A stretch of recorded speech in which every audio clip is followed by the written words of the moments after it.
Olá! Há poucos instantes, o seu filho estava ali, brincando. E de repente não está mais. Você procura em todos os lugares, com os amigos, os vizinhos e nada. Ele desapareceu. A cada minuto você fica mais distante da pessoa que tanto ama. Apesar da procura, você tem medo de não encontrar mais. Infelizmente, essa história está se tornando uma realidade cada vez mais frequente. Todos os anos, cerca de 9.000 crianças e adolescentes desaparecem só no estado de São Paulo. Hoje nós vamos conhecer o trabalho da Associação Nacional de Prevenção e Busca a Pessoas Desaparecidas, o Mães em Luta. Para conhecer os desafios e dificuldades desse assunto, está no nosso estúdio a presidente da entidade, Vera Lúcia Ranu. Vera, obrigada por ter vindo aqui no estúdio da TV Câmara. Eu queria que você contasse um pouco da sua história. Apesar de estar aí à frente de uma entidade que faz a busca por pessoas desaparecidas, você vivenciou uma situação dessa na pele. Sim. Como que foi o desaparecimento da sua filha, Vera? Bom, a minha filha, ela chama Fabiana Renata. Ela saiu de casa por volta das 14h30, no dia 12/11 de 1992, com destino à escola. Ela não chegou à escola e também nunca mais voltou para casa. Nessa época eu morava ali no bairro do Jaraguá, em São Paulo. O bairro do Jaraguá há 24 anos atrás, já era muito mato. E ainda continua por causa do pico, algumas reservas. No primeiro momento eu achei que talvez tivesse acontecido alguém pego, feito alguma maldade, e já corri para a delegacia. Eu tinha na minha mente, naquele tempo, que se eu chegasse na delegacia e contasse lá o que tinha acontecido, levasse uma foto da minha filha, imediatamente ia sair procurando ou dando para os policiais que circulam na rua. Mas para minha surpresa não era assim que funcionava. O boletim de ocorrência não podia ser registrado porque existia uma norma naquela época de 12, 24, 48 horas para se registrar um boletim de ocorrência, e o delegado me informou que eu tinha que aguardar esse período. Para mim, que não tinha conhecimento de desaparecimento, nunca tinha vivenciado um caso, e o que eu sabia de desaparecimento era só o que eu tinha estudado em escola, ou seja, desaparecimento político, para mim foi uma surpresa muito grande. Aí eu comecei, junto com minha família, os vizinhos, a procurar, próximo de casa, amigos, hospitais, ML, e aguardando que chegasse o mais rápido às 48 horas. E quando chegou esse tempo, nessa procura eu não encontrei nada, sobre nada que tivesse acontecido com alguma menina naquelas características.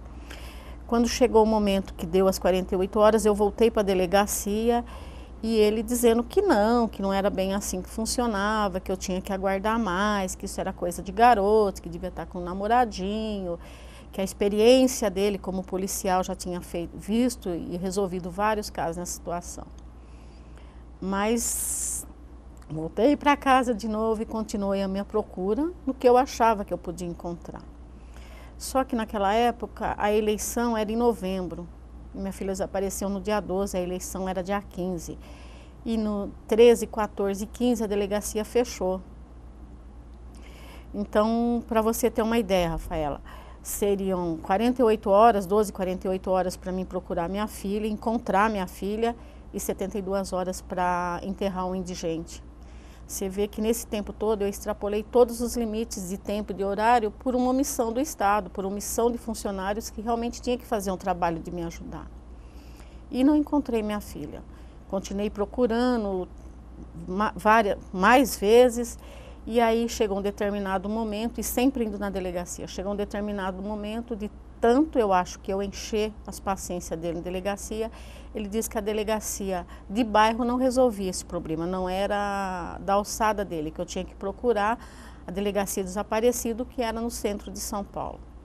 Não, então por que o senhor não me informou isso antes? Eu falei, não, porque é um procedimento, tudo para eles era procedimento.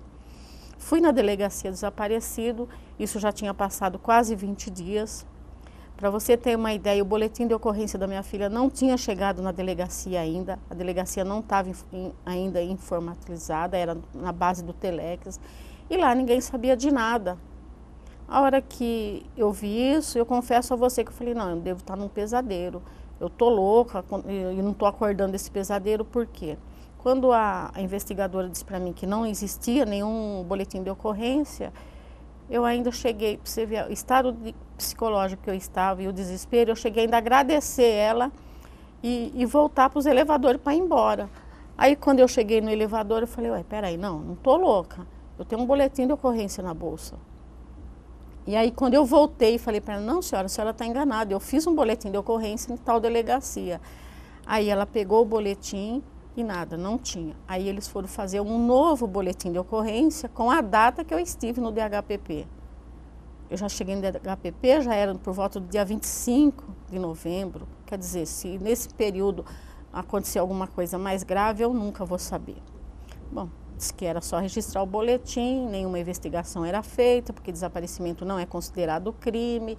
E se eu soubesse de alguma coisa, ou se ela voltasse para mim retornar, para dar informação para o policial. Essa é a minha história.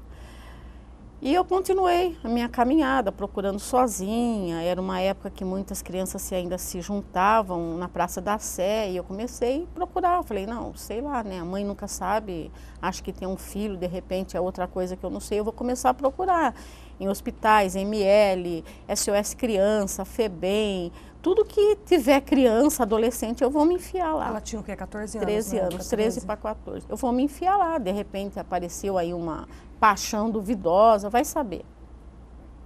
E nada, não encontrei nada, mas já comecei a adquirir um pouco mais de conhecimento sobre as situações de criança de rua, desaparecimento.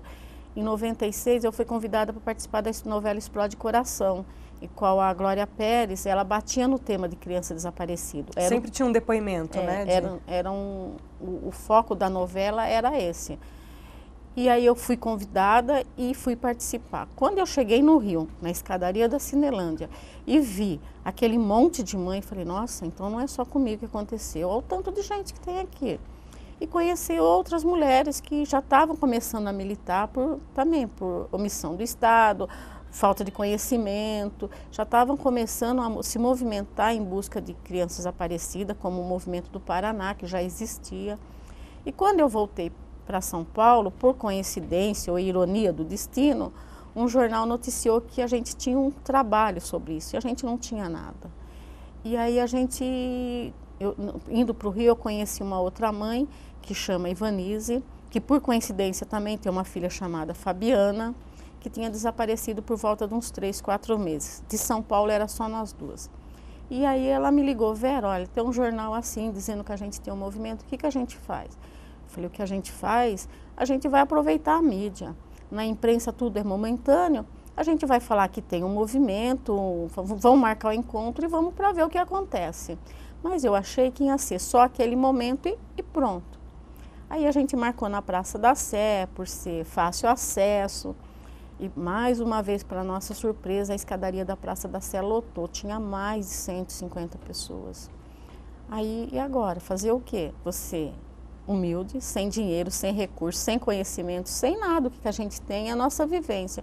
E assim começou o trabalho. Com isso e com a novela, algumas empresas começaram a usar as imagens através de caixa de leite, algumas divulgações em várias embalagens do mercado. E aí a gente começou um trabalho de divulgação e de um protesto silencioso na Praça da Sé. Nasceu aí o movimento Mães da Sé, que ele ficou conhecidíssimo no Brasil, trouxe uma visibilidade sobre o tema, assim, muito boa e até hoje é uma referência. E com isso a gente conseguiu encontrar várias pessoas. Através da novela também se encontrou várias crianças e adolescentes. E fomos trabalhando, começando, adquirindo experiência. Conseguimos um seminário, debater isso numa assembleia com outros deputados, ou seja, com o Estado, sobre o que é desaparecimento, que até hoje não se chegou ao que é o desaparecimento. E aí começou o trabalho das Mães da Sé. Em 2005, um pouco mais experiente, eu resolvi que eu precisava fazer alguma coisa em torno da prevenção, porque os índices, eles são alarmantes e eu não vejo, nesses anos todos que eu trabalho, em nenhuma pesquisa eles diminuírem, eu só vejo eles aumentarem. Falei, bom, se desaparecimento não é considerado crime, não é investigado, Então alguém tem que fazer alguma coisa, então vamos começar a trabalhar com a prevenção. E aí eu fundei as Mães em Luta, que a principal missão é levar à sociedade o que é o desaparecimento, um trabalho de prevenção, porque todo desaparecimento, normalmente 70% deles é conflito familiar, ou seja, ele começa a acontecer saindo do desaparecimento dentro de casa, e isso envolve várias questões. Envolve a violência doméstica, a educação, a própria violência contra a criança já com conduta irregular, ou seja, uma conduta meio assim, querendo já ir pela vida do crime, porque hoje muitos pais saem para trabalhar e os filhos ficam aí à mercê na rua, sempre tem aquele um ou aquele outro que se diz seu amigo, querendo aproveitar a circunstância e levar esses jovens para a criminalidade, para o uso de droga, e comecei esse trabalho de prevenção. Quando você fala de protesto silencioso do Mães da Sé, o que isso significa na prática? Significava a gente as famílias pregar a foto dos seus filhos, sentar na Praça da Sé, das 10 às 12 horas, num protesto silencioso e ficar ali esperando que alguém viesse divulgar, noticiar ou tivesse visto seu filho em algum lugar. Então todo mundo começou a conhecer as Mães da Sé nisso, num protesto que a gente fazia na Praça da Sé. Elas se sentavam e ainda se sentam uma vez por mês agora, antigamente era todos os domingos na Praça da Sé, num protesto silencioso. A única arma que a gente levava era o cartaz com a foto dos nossos filhos. Vera, qual foi as primeiras sensações que você teve quando percebeu que a sua filha tinha desaparecido e não que ela não estava na casa de uma amiga ou na casa de um namorado e que ela tinha de fato desaparecido? O que passou pela sua cabeça? Total desespero e totalmente abandonada, porque eu achava que isso não ia acontecer, você entendeu? Ainda mais eu, que sou uma pessoa que fui criada no interior, cheguei em São Paulo já adulta. Eu achava, nossa, mas por que a minha filha, né? Então, no primeiro momento, eu achei que realmente no caminho da escola alguém tivesse pego ela para fazer uma maldade. Algum bandido, alguma coisa dessas que a gente vê todo dia. Mas não foi assim, pelo menos não existe alguma prova que foi assim. Então, fiquei totalmente sem chão. Para você ter uma ideia, eu fiquei mais de 20 dias andando para baixo e para cima do Jaraguá, na Lapa, que é o bairro populoso mais próximo, achando que nesse caminho eu ia encontrar minha filha, ou que alguém ia dar uma notícia. Assim, sem nada, abandonei casa, abandonei trabalho. Eu tinha na época 2 filhos pequenos, porque ela do irmão, a diferença de idade é de 8 anos. Então, meu caçula tinha 4, a do meio tinha 5. Eu abandonei totalmente casa, trabalho, os filhos, só para viver em torno de uma busca que não se concluiu e não chegou a nada, né? Porque foi me dando experiência e mais sofrimento, porque a cada vez que eu procurava minha filha e que eu conhecia um pouco mais de órgãos públicos, conhecia outras pessoas que vivenciam o que eu estava vivenciando, eu falei, nossa, todo mundo está abandonado, ninguém faz nada, não tem nada, não se tinha nada naquele tempo, você entendeu? Pudesse falar, olha, a senhora vai em determinado lugar e alguém vai te ajudar. Não tinha nada, como ainda não tem, você entendeu? Hoje, embora o ex-presidente Lula sancionou uma lei que diz que a busca é imediata, acaba ano com esse negócio de 24, 12, 13, 72 horas, uma lei que nunca existiu. Era uma norma de delegacia, nunca existiu essa lei. E não se cumpre, não se cumpre. Você chega ainda numa delegacia e as famílias ainda relatam, olha, eu fui, dona Vera, mas chegou lá, diz que eu tenho que esperar 12, 24, 48 horas. A lei garante que para crianças e adolescentes essa busca tem que ser imediata. Imediata. As primeiras 4 horas são importantíssimas para se localizar. Você vê, recentemente, acho que semana passada, uma jovem desapareceu em Ribeirão Preto. A mãe foi buscar ajuda da delegacia, a delegacia pediu para ela guardar esse tempo. 48 horas depois, a menina foi encontrada morta, violentada, em situação criminosa. Quer dizer, talvez se ele tivesse feito o boletim na hora que a mãe chegou na delegacia e já corresse em alguma ação, isso não tivesse acontecido. E isso é rotineiro, não é de Ribeirão Preto, não é de São Carlos, não é em São Paulo, é no Brasil todo, é a mesma questão, você entendeu? É a mesma situação em todos os estados. Na prática, você tem que fazer o boletim de ocorrência 24 horas depois? Sentar e esperar. E eles não vão fazer nenhum tipo de busca? Não, a não ser, como eles não consideram desaparecimento como crime, a não ser que há um indício de crime. Ou seja, se essa família chegar, olha, meu filho estava sendo ameaçado, alguém tentou pegar, ou meu filho já estava envolvido em alguma situação criminosa, talvez há uma investigação. Ou talvez não. No caso da Fabiana, ela era muito tranquila. Tranquila. E não existia nenhum conflito dentro de casa, Não. nenhuma situação que você se lembra que pudesse motivar Não. ela ir embora de casa de livre e espontânea vontade. Não. E mesmo se ela fosse embora de casa, olha, eu saí para trabalhar por volta das 6 horas da manhã com os irmãos para a creche. Se ela quisesse ir embora, ia dar tempo dela pegar documento, roupa, arrumar uma trouxinha e ir embora. E não sair de uniforme. E como não se fosse sair pra de escola. uniforme. A última vez que ela foi vista foi passando perto de uma loja de móveis usado com o uniforme da escola e com material de escola.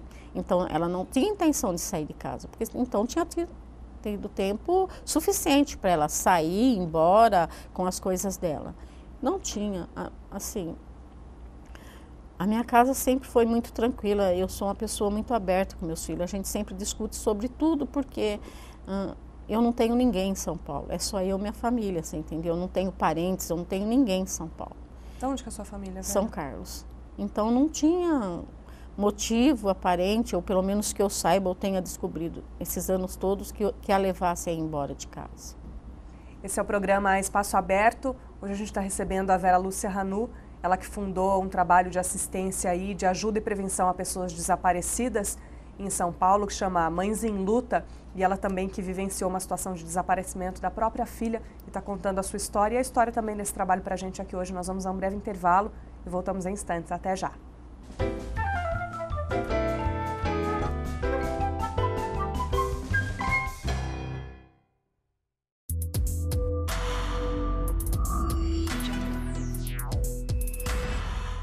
Estamos de volta, esse é o programa Espaço Aberto. Hoje eu recebo a Vera Lúcia Hanu, ela que é presidente da Mães em Luta, entidade que foi criada por ela para ajudar na busca e prevenção de pessoas desaparecidas. Nesse primeiro bloco a gente conversou a respeito de uma situação pessoal da Vera, ela que teve uma filha, a Fabiana, desaparecida com 13, 14 anos, e a gente volta para conversar mais um pouco, e eu queria dar alguns dados aí. Por dia, 60 pessoas desaparecem apenas na cidade de São Paulo. São 22 pessoas desaparecendo a cada 45 minutos no Brasil. 250 mil desaparecem sem deixar vestígio nenhum e 40 mil dessas pessoas são menores de idade. Quando a gente fala, Vera, 250 mil pessoas desaparecem por ano sem deixar vestígio nenhum, a Fabiana acaba entrando. Sim. Nesses últimos mais de 20 anos, você não teve nenhuma notícia da Fabiana? Não, nenhuma. Aliás, 24 anos, né, que eu procuro minha filha.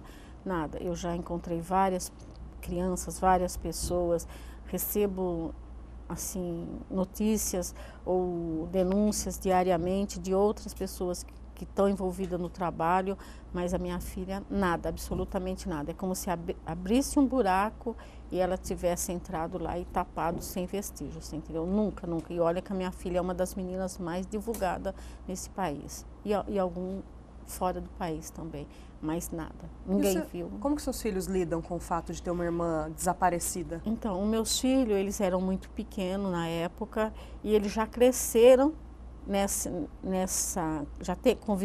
aprenderam a conviver nessa situação.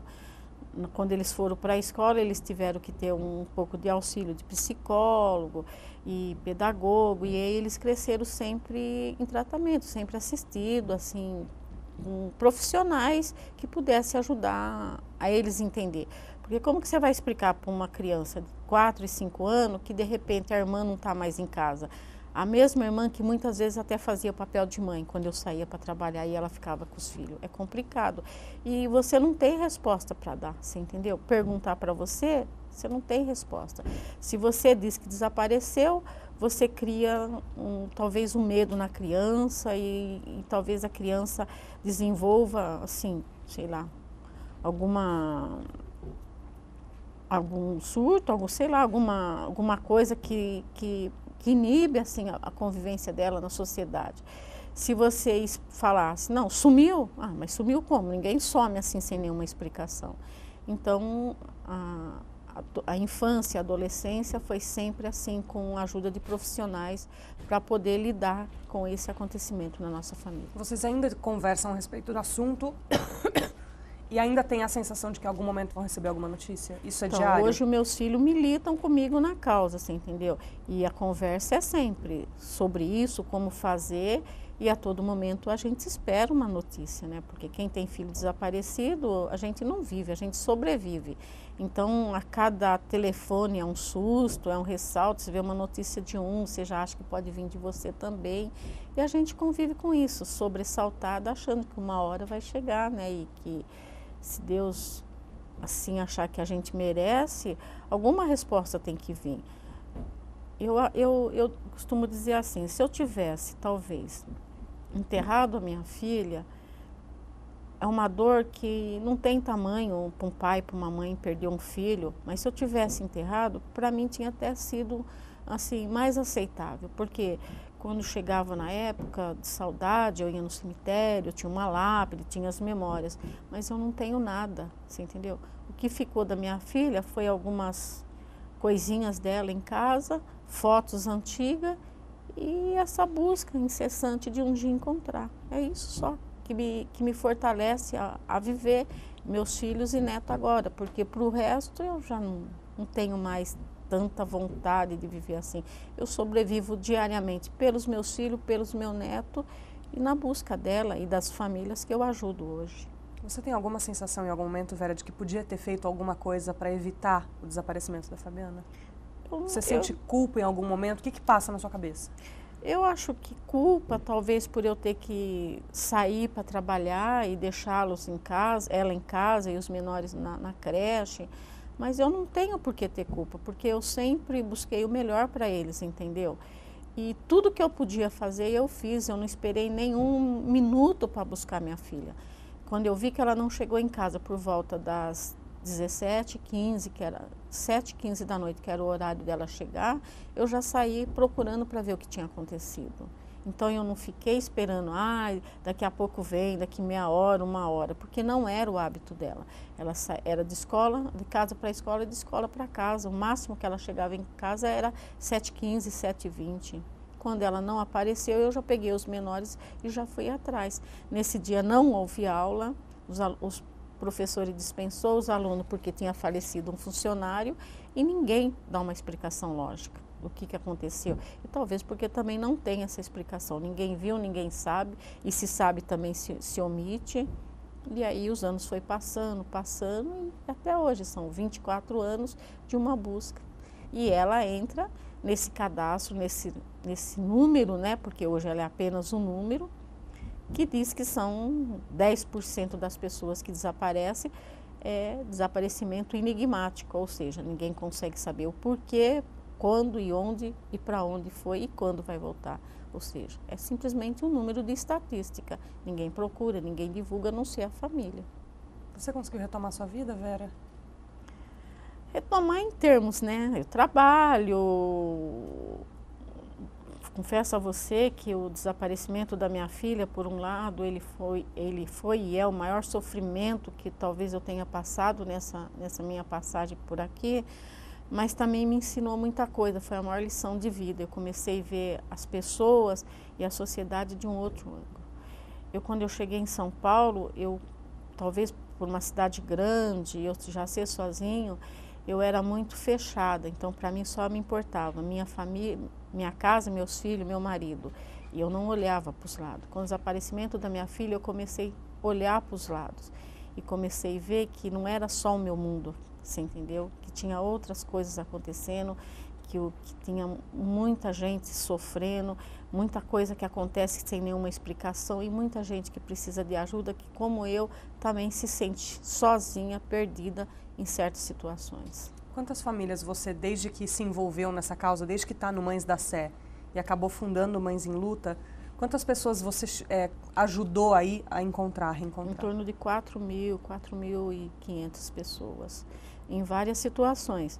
Pessoas que perderam o contato com a família, crianças que acabam fugindo de casa, mas o que chamam de desaparecimento enigmático, que é esses laudos que a gente tem, esses dados que a gente tem, nenhuma. Dificilmente a gente consegue encontrar.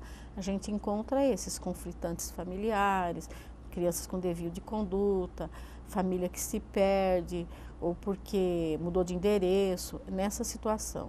No desaparecimento nenhuma. É muito, muito difícil encontrar, a não ser quando elas voltam por vontade própria. Mas é quase impossível, não acha.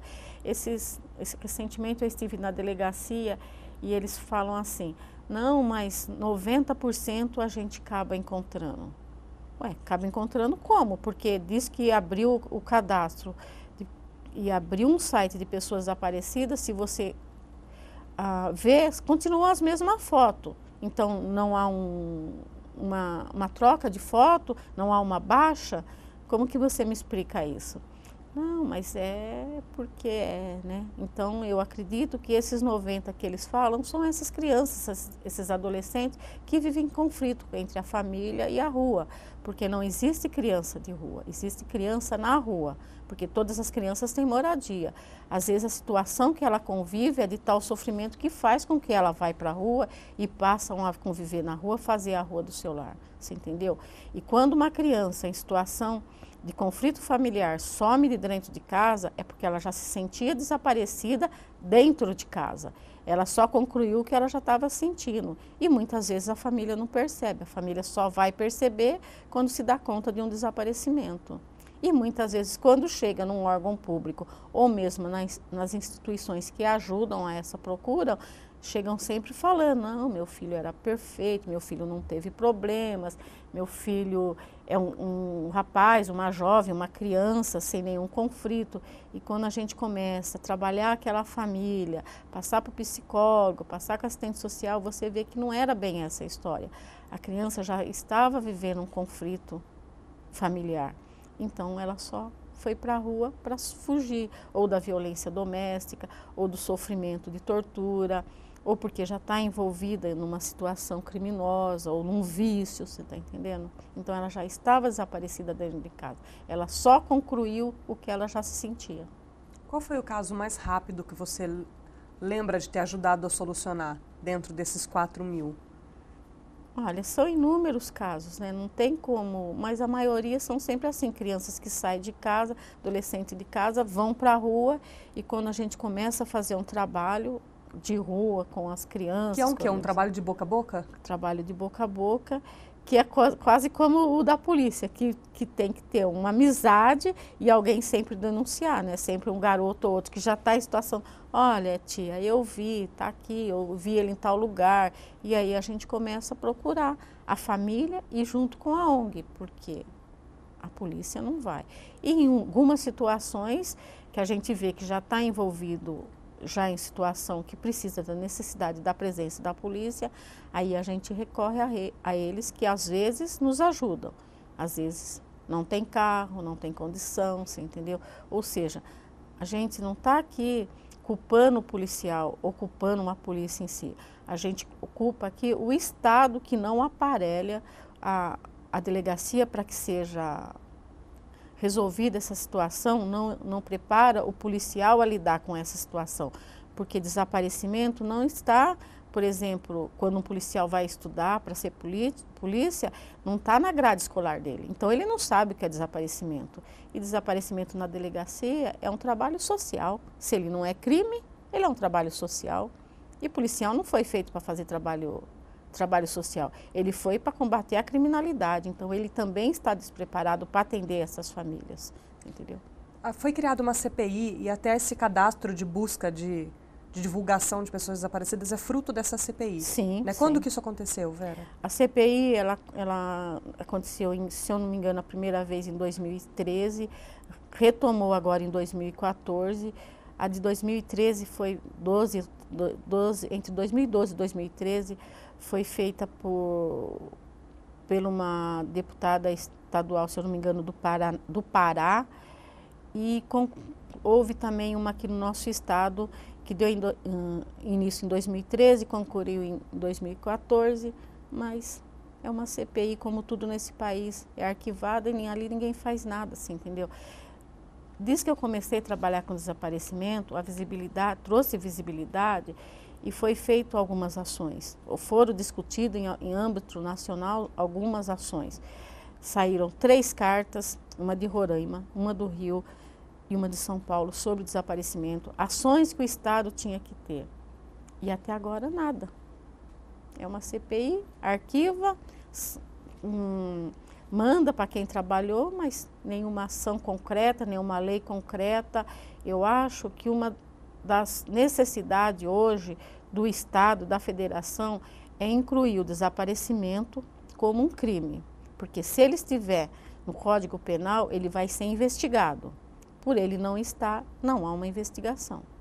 Fazer valer também essa lei da busca imediata é uma outra medida que precisava ser feita, velho? E não só pelas autoridades, mas pela própria família. Chegar e exigir, é um direito nosso de exigir. Não, eu não vou aceitar, existe uma lei tal que diz que eu tenho o direito de registrar o desaparecimento do meu filho agora. E eu não saio daqui sem ela, você entendeu? É uma arma. Essas leis, essas iniciativas são ferramentas para combater o desaparecimento. O desaparecimento não é só o desaparecimento, ele é um conjunto de questões. O desaparecimento, ele vem o tráfico de droga, ele vem o tráfico humano, ele vem a prostituição, você entendeu? A adoção ilegal, ou seja, crianças que são levadas, compradas no Brasil para ser adotadas em outros países. Então é um conjunto de ações que conclui o desaparecimento. Essas ações têm que ser combatidas, porque elas sendo combatidas e considerar o desaparecimento como um crime, vão inibir essas ações. Você entendeu? E uma investigação efetiva também. Esse é o programa Espaço Aberto. A gente recebe hoje a Vera Lúcia Ranu, ela que é presidente do Mães em Luta, um trabalho de busca e prevenção sobre pessoas desaparecidas no estado de São Paulo. A gente vai um breve intervalo e já voltamos para o último bloco. Até já.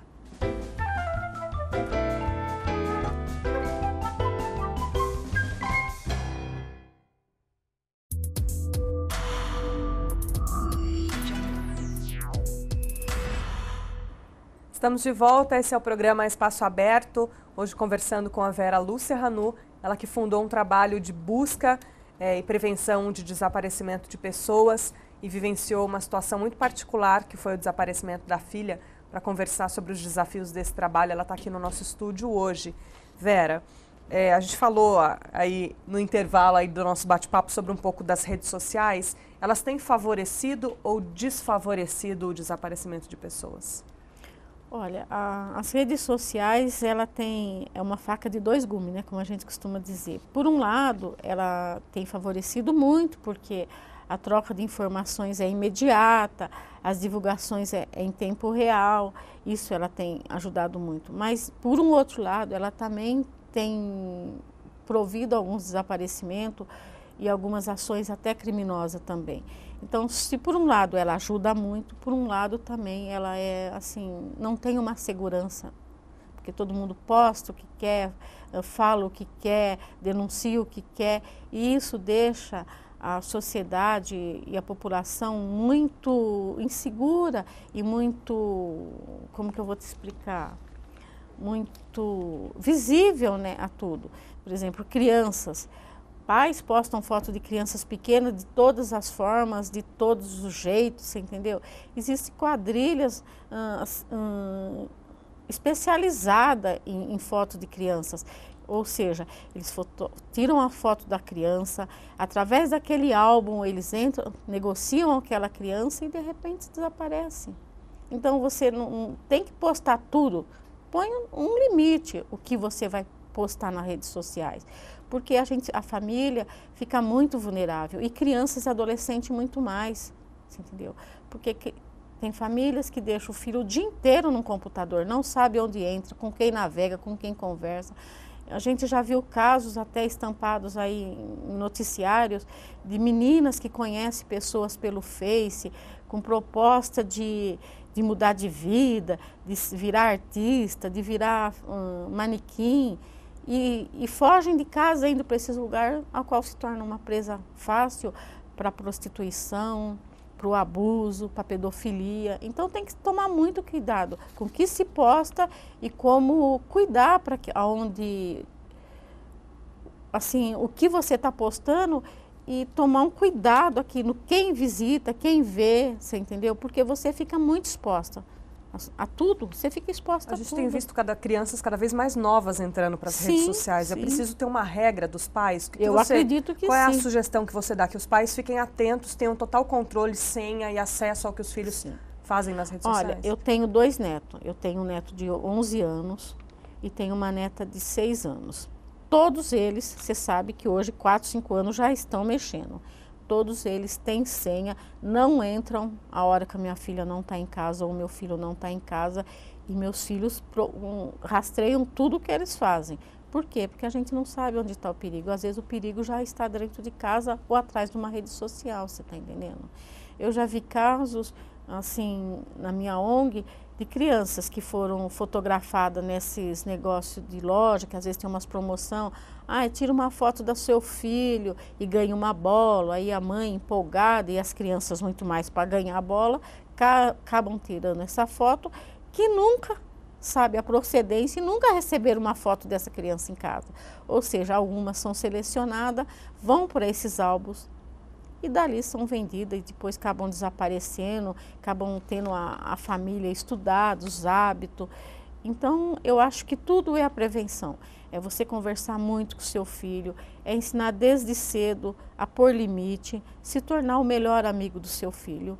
Porque se você não trabalhar a prevenção em casa e dar liberdade com responsabilidade para o seu filho em casa, ele não vai ter uma meta, ele não vai ter um caminho a seguir, ele vai ficar muito mais vulnerável, porque ele vai achar que tudo é normal, que todo mundo é amigo, e não é assim, você está entendendo? Quais são as outras sugestões que você dá de experiência que você obteve esses anos todos, para os pais ficarem um pouco mais atentos, para evitar perdas no caminho de escola, filho andando de ônibus sozinho? Hoje os adolescentes estão amadurecendo muito mais rápido e se virando muito mais cedo, né? Entrando para a vida adulta, aí fazendo as coisas sozinhos. Quais são os conselhos que você dá para as pessoas tomarem mais cuidado? Com que detalhes tem que se observar mais para evitar situações de desaparecimento? Eu acho que você tem que começar a conversar com o seu filho logo assim que ele começa a ter o entendimento. Desde pequenininho, aos 2, 3, 4 anos. Primeiramente, você tem que ensinar o seu filho a saber o nome do pai, da mãe, o telefone, o endereço, você entendeu? Memorizar isso na cabeça dele. Ensinar orientar seu filho que ele não deve aceitar nada de ninguém, doces, conversas, não aceitar nada. Instruir a escola que o seu filho frequenta, que só você ou alguém indicado por você possa tirar seu filho dentro da escola. Se você for contratar funcionários para trabalhar em sua casa, buscar sim conhecimento, pedir referência sobre aquele funcionário para saber quem é que você vai pôr dentro da sua casa ou dentro da sua empresa em que seu filho circula. Quando você sair com seus filhos para passear, não fique distraída vendo vitrine, deixando ele correr em shopping, praça pública, lugar de muita gente, muita aglomeração de gente sozinho. Você entendeu? Ensine seus filhos a não dar informação sobre a sua família para estranhos. Tudo é conversa com o seu filho, tudo você tem que orientar, porque eles vão começar a conhecer o mundo. Nos adolescentes, se você puder levar e buscar, ótimo. Se não puder levar e buscar, porque adolescente, isso para eles é uma morte, né? O que você faz? Procura conhecer seus amigos, traga seus amigos, os amigos do seu filho para dentro de casa, conheça os familiares dos amigos do seu filho. Porque hoje, seu filho fala assim, mãe, vou para uma balada, volto meia-noite. Já não tem um limite de horário, né? Porque ele não vai aparecer meia-noite nem a pau, porque as baladas começam depois da meia-noite, né? Mas você fala, desaparece, você fala, saiu de casa, foi para uma balada. Foi com quem? Não sei. Ele disse que tinha um amigo muito íntimo. Como chama seu amigo? Chama José. José, mas quem é José? Quem é a família dele? Não sei, mãe. Não sei, não conheço. Então, você tem que fazer parte da vida do seu filho. Você tem que conhecer com quem seu filho anda, quem são familiares dele, quais são, assim, a regra que outra família impõe, porque cada família cria o filho de um jeito, uma mais liberal, outra mais prisioneiro, outras são mais fechados, cada família é uma família, você entendeu? Se você conhecer seus filhos e conhecer um pouquinho também dos amigos dele, vai facilitar muito e vai criar um vínculo de amizade entre seu filho, os amigos e a família também das outras crianças, dos outros adolescentes. Eu acho que quando você se torna o melhor amigo do seu filho, você tem muita pouca chance de passar por esse sofrimento. Ou seja, pelo sofrimento do desaparecimento, ou seja, pelo sofrimento da droga, ou seja, pelo sofrimento da criminalidade. Você tem muita menos chance, porque você vai criar um vínculo de amizade, de responsabilidade, de companheirismo, de confiança com esse seu filho, você entendeu? Então eu acho que é muito mais difícil, eu acho que é por aí. Se você analisar as gerações passada, você vê que quase não acontecia isso, porque os pais eram mais duros sim, eram mais regrados sim, mas eram mais amigos dos filhos. Hoje não, hoje a gente em muitas famílias deixa os filhos à mercê do mundo e não é para isso. A gente veio para ser pai e mãe com responsabilidade, então a gente tem que ensinar responsabilidade com direitos, tem que dar direitos, mas eles também têm que ter responsabilidade. Hoje não, você cria o filho para o mundo, eles acabam se criando sozinhos e catando cada um pouquinho daqui, um pouquinho dali, é o que vai fazer a sua formação pessoal. Alguns para o lado bom, outros para o lado ruim. Quais são os outros trabalhos que vocês têm com essas famílias, principalmente, Vera? Com as famílias das crianças e adolescentes desaparecidos? Então, a gente lá na ONG, tudo na ONG ela é voluntário, todo o trabalho é gratuito, então a gente conta com a ajuda de profissionais. A gente tem um atendimento psicológico, atendimento da assistente social, a gente tem um atendimento jurídico para esses casos mais vulneráveis, esses casos que já há algum indício que há necessidade do advogado, uma orientação pedagógica também. E fora isso, a gente tem as palestras que a gente oferece para a sociedade, na comunidade, nas escolas, para falar um pouquinho, um bate-papo, né, que vai chegar lá. Eu não sou nenhuma especialista em desaparecido. Eu sou simplesmente uma mãe que fez o desaparecimento da filha uma luta e que com isso aprendeu alguma coisa, adquiriu um pouco de experiência de como conseguir ou tentar diminuir ou ajudar algumas famílias a não passar por esse sofrimento. Mas não sou nenhuma especialista nisso. Nada que a gente está falando aqui vai falar, não, isso vai evitar o desaparecimento. Não vai, a gente vai fazer um trabalho de prevenção, a gente está falando sobre uma prevenção. E a prevenção, como tudo, ela começa dentro de casa, nas escolas. Vocês atuam dentro das escolas falando com as crianças e adolescentes sim, também? Quando somos convidadas, sim. Hoje é muito difícil, sabe? Porque, embora eu faça parte de uma comissão, de uma campanha do governo do estado, e a gente tem batido muito sobre isso, sobre levar esse bate-papo para as escolas, ainda há alguns procedimentos práticos que diz que muitas vezes isso não é possível, você entende? Coisa de secretaria.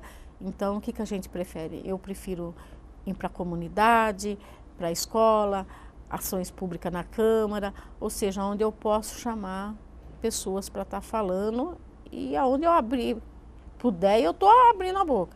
Esses dias eu estava no shopping lá em São Paulo e aí tinha uma praça de alimentação, meus netos estavam comendo e aí tinha umas 4 crianças. Corre para cá, corre para lá, corre para cá, corre para lá. E o pai e a mãe lá com um garrafão que agora existe, né, que bota cerveja lá e vai beber no sindicato, né? E nem aí com a torcida do Flamengo. Eu falei, meu Deus, eu vou lá. E meu filho, mãe, não se mete. Mãe, eu falei, não, eu vou lá. E eram tudo pequenos, crianças assim, de 4, 5 anos, sabe, pequenos. Aí eu falei para ela, senhora, eu sou Vera, eu trabalho com pessoas desaparecidas, principalmente crianças e adolescentes. Eu já tive uma filha desaparecida, eu posso te dar uma cartilha? Aí ela olhou assim para minha cara, tipo, o que é isso, né? Aí eu falei, não, filha, é só para... Não estou chamando a sua atenção, só para você ter um pouquinho mais de cuidado. Eu não sei se são seus filhos, se são sobrinhos, brincando aí, é um perigo isso daí. Aí o rapaz, não, é nosso sobrinho. Eu falei, pior ainda, né? Porque se você chegar lá em casa sem eles, o pai e a mãe provavelmente vai querer te matar, brincando com ele. Então leva minha cartilha, estuda, dá uma lidinha a hora que você tiver tempo, pega essas precauções e jamais deixa eles assim, porque é um perigo constante. Aí ele pegou assim, tipo, quem não queria muito, mas acabou levando, você entendeu? E aí eu vou, aonde der eu estou falando. Você já chegou a abordar outras famílias? Sim, várias famílias. Metrô, Armarinhos Fernandes, na 25, né, que todo mundo deixa todo mundo à vontade lá dentro. Eu abordo qualquer momento que eu vejo que está numa situação de risco, eu abordo. Mesmo que não queira ouvir ou que não dê atenção que eu falo, mas pelo menos minha cartilinha, que é básica, eu tento jogar na mão dela. Você acha que as pessoas não levam tão a sério a informação, uma vez que isso nunca aconteceu dentro de casa? Sim. Você nunca acha que isso vai acontecer com você. Essa é a realidade, né, Vera? Eu acho que quando desaparece, as famílias que estão do outro lado, os que não vivenciaram isso, começam a falar, mas desapareceu porque o pai e a mãe. Cadê o pai e a mãe dessa pessoa? Cadê o pai e a mãe dessa criança? E não é bem assim, você entendeu? Eles, do outro lado, sempre culpam, a sociedade sempre culpa o pai e a mãe. E não é assim. Desaparece por N razões, por N situações. O conflito familiar é 70%, mas atrás disso vem muitas outras coisas, entendeu? Então eu acho que não. Se o Estado ele é omisso, a sociedade também é omissa, por achar que isso é um problema pessoal de cada um e que nunca vai acontecer na família dela. Quando a gente fala de omissão do Estado, você vê do poder público alguma vontade de mudar isso que a gente conversou no segundo bloco, que é a questão das legislações mais efetivas, de medidas que de fato aconteçam para favorecer essa mudança até do desaparecimento virar um crime para poder ser investigado pela polícia? Você vê vontade pública de mudar essa realidade? Eu vejo assim, alguns parlamentares envolvidos nessas questões e com vontade de mudar, mas eu acho ainda que há muito trabalho a fazer, muita informação. Para começar, a gente tem que ter um cadastro unificado a nível nacional, que não temos. É porque existem várias fontes de informação. Então não dá para você medir a real situação do país sobre isso. Essa questão de cada estado também ter o seu documento de identificação também dificulta. A identificação de São Paulo é uma, do Paraná é outra, em Brasília é outra. Então eu acho que tem que ser um documento único a nível federal mesmo, nacional mesmo, tipo a carteira de habilitação, né, que a gente dirige, ela é válida no país todo, então tem que ser um documento único, que isso vai facilitar e dificultar e agilizar as informações sobre aquele cidadão. Eu acho que crianças e adolescentes, a partir de 10 dias de vida, eles já podem ter o RG, porque as digitais da criança, elas já são feitas na 7ª semana, que as crianças começam, ela já tem a identificação das digitais, então você pode levar seu filho a fazer o RG. É importantíssimo esse documento, ele é gratuito e muitas famílias não levam, você entendeu? Houve uma campanha que a gente fez também a respeito disso e pouquíssima família aderiu a isso, mesmo com crianças pequenas em casa. E você vê que essas mesmas crianças que às vezes precisam passear ou viajar para fora do país, eles têm que ter o passaporte tem que ter o RG. E aí eles vão, quer dizer, quando é conveniente para eles. Então eu acho que não, eu acho que tem que fazer o RG um documento nacional, com uma única identificação. Com isso vai dificultar, fechar um pouco as fronteiras do nosso país, em questões principalmente de quando se está com crianças e adolescentes. São algumas regrinhas, algumas ações que só o poder público pode ter. Vejo sim, muita gente já envolvida nessa causa, mas muita pouca ação. Elas começam e morrem, você entendeu? Então eu acho que é por isso, porque eu costumo dizer que o desaparecimento, ele é um crime invisível para a sociedade e alimentado pela impunidade. Porque se ele é invisível, ninguém vê, a não ser quando acontece, certo?